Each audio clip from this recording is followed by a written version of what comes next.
Yo, this legit just got hella serious. This just got incredibly serious. So we're going to go ahead and talk about episode 98 of Dragon Ball Super. Hope you guys enjoyed today's video. If you are new, please consider subscribing because we do these every week. I've almost done 100 of these things since episode 1. We've been at it for a while. But man, I want to go ahead and say that, first off, I think this episode was like 30 times better than last week's episode. Last week's episode kind of, I don't know if it was because they had the exposition in the beginning or whatever, but like it kind of felt like it was like, oh, we waited this long and you know, this is what we get, whatever. But this week's episode was actually really good. We get a lot of action, and that's obviously what a lot of people mainly care about. I, for one, do like the exposition and, you know, the chance to explain characters' backgrounds, you know, the in-between stuff, the slice of life stuff. But of course, we're in the Tournament of Power, goddammit. We want action, and that's what we got. Mainly we see a lot of Goku and Vegeta fighting against Universe 9, Bergamo, the Trio de Dangers, and what do they call it? The freaking triangle. I wanted to say it in the beginning of this video, but I forgot it because they had a really unironic way of saying it in the whole episode. The Dangers Triangle or whatever. I think that was actually what they called it. Dangers a Triangle or something like that. It was hella funny though. It made me chuckle every time. And they basically go out of the way to say that basically this whole universe is filled with weak characters, but their one strength is that they can fight in synergy. Now, they did have a couple of cool guys. Like, I like that one guy that was like, I forget, he was a very metallic guy. I forgot his name, but he's very minimal character either way. But he reminded me of like a Yu-Gi-Oh monster or something, like, especially when he shot that fireball. I was like, oh, okay, there are no holds barred at this point. I wonder how many of these actual designs are like from Toriyama or Toritaro, or how many of them could have been from Toei. Like, I actually do honestly wonder that, like, where these came from, because that was different and unique, and I liked it. And we got to see basically the entirety of Universe 9 get eliminated. And what I mean by that is all their fighters got knocked out, yes, but their entire universe got erased. Now, before the arc, there was a lot of speculation. Hey, maybe Goku will wish all the universes back. Maybe Zeno will enjoy the tournament and he won't eliminate universes. But there was also speculation that maybe Zeno's not the one truly calling the shots here. And there are a couple of things in here that kind of make me really, like, I never really jumped on that train. I was just kind of neutral about it. But there are a couple of scenes in here that kind of give me that idea. And it's like, well, maybe that's true. Maybe there's something to lend some credence to that. I don't want to dig too deep into it because we barely saw too much, but it did kind of open my eyes, you know, and I'll talk about that in just a little bit. But otherwise, it was very cool to see Goku and Vegeta fighting. Of course, they didn't really fight in tandem, but the one thing they did do in tandem was that Final Kamehameha. They didn't even plan it. Like, they did a Final Kamehameha. It's like, bro, you guys aren't even fused. You can't just do that, but they did. And when they went Super Saiyan Blue to eliminate the Trio de Dangers, they shot that attack, and then at the same time, if you paid attention, you would see Kale and Caulifla looking at that.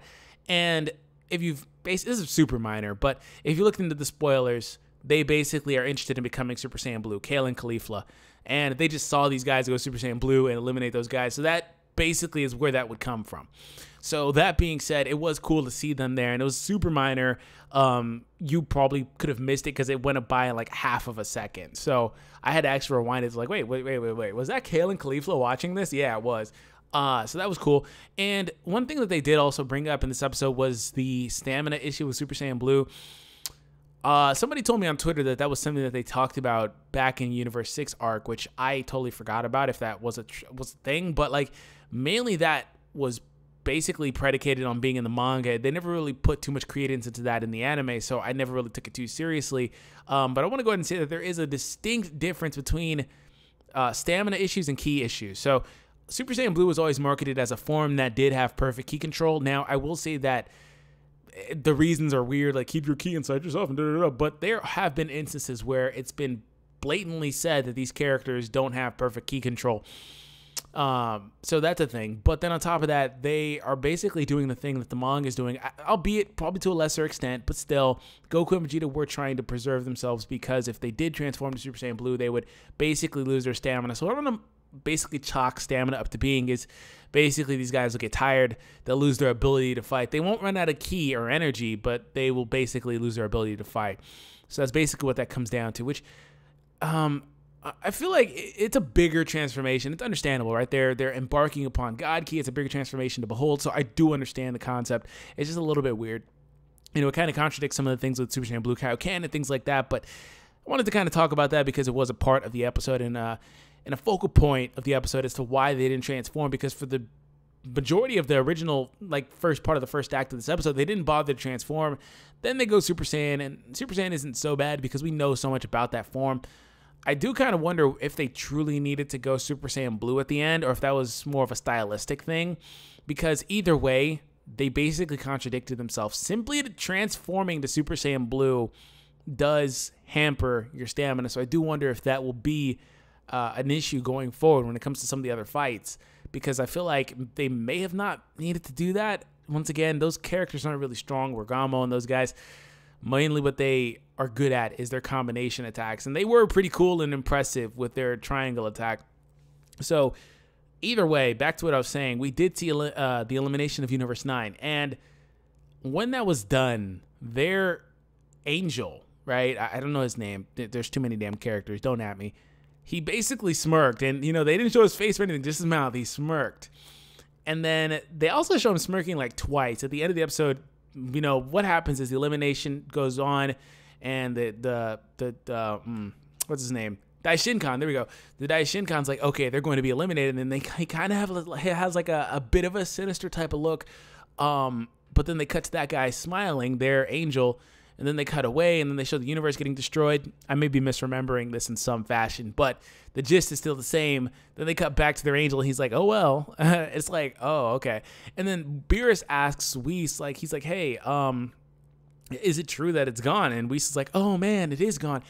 Kind of makes me think, like, what if Whis has been putting on a massive front this whole damn show, this whole series, right? Whis acts like this super nonchalant, hella fun-loving guy and just super chill character, but he's honestly super serious. He's just playing a role, right? Maybe that could be something. There could be something to that, because he just seemed, honestly, he seemed like super fake. Like, it wasn't par from his course. It's totally within Whis' character. But in the context of that moment, I could be totally reading too deep into it. With everything that went on, with the Daishinkan looking a little bit sinister, with their angel smirking and stuff, and Whis like, oh man, it is gone. It's like, you would have to think all of these angels are basically the Daishinkan's kids. I mean, they didn't say all of them, but we know that Vados and Whis are, and their brother and sister. So, I mean, it's feasible to say, one would assume that they are all his kids. They all freaking look like him, and they all look alike, so they look like relatives. You know, that they would be clued in on this, because they are stationed within every universe. They basically are able to survive. You know, you just watched his whole universe get eliminated, but the angel doesn't get touched. So there is something going on there. And the whole thing about this arc has really went out of its way to really show that Zeno is a bit of a kid. I mean, the whole God tablet thing just leads so deep into that. And they're just having such a good time, which is fine, but it's like, they don't really even particularly care. They're just watching this as a show. Oh, we now need to destroy this universe because we said we would do it, and they're going to go ahead and do it, and they do it, and it's like, okay. But the Daishinkan seems to have something else up his sleeve, so we'll see what happens there. But either way, it was a fun episode. It was better than last week's episode. We'll have to see what happens. Next week, we'll see Krillin fighting a bit, so that'll be pretty cool. Hope you guys enjoyed today's video. If you did, punch that subscribe button, and I will catch you guys in the next one. Peace out.